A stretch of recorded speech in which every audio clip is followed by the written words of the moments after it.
Lo.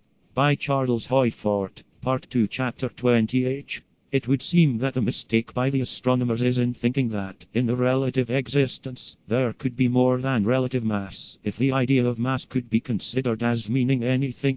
But it is more of a dodge than a mistake. It is just relatively that the astronomers have tried to dodge, with a pseudo-concept of a constant, or a final, instead of science. This is metaphysics. It is the childish attempt to find the absolutely dependable in the flux, or an intellectually not very far advanced attempt to find the absolute in the relative.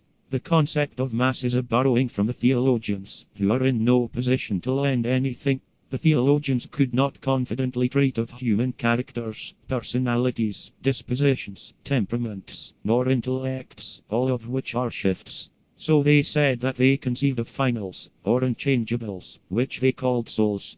If economists and psychologists and sociologists should disregard all that is of hopes and fears and wants and other changes of human nature, and take souls for their units, they would have sciences as aristocratic and sterile as the science of astronomy, which is concerned with souls under the name of masses. A final, or unchangeable, must be thought of as a state of unrelatedness.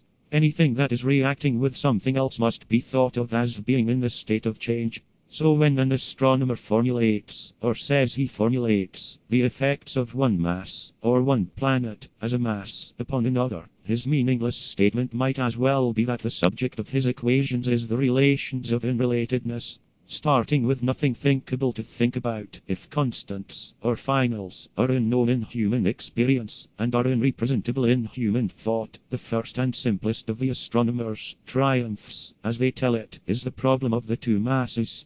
This simplest of the problems of celestial mechanics is simply a fiction. When Biela's comet split, the two masses did not revolve around a common center of gravity. Other comets have broken into parts that did not so revolve. They have been no more subject to other attractions than have been this Earth and its moon.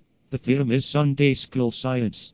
It is a mathematician's story of what bodies in space ought to do.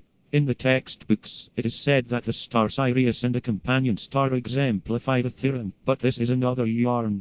If this star has moved, it has not moved as it was calculated to move. It exemplifies nothing but the inaccuracies of the textbooks. It is by means of their inaccuracies that they have worked up a reputation for exactness.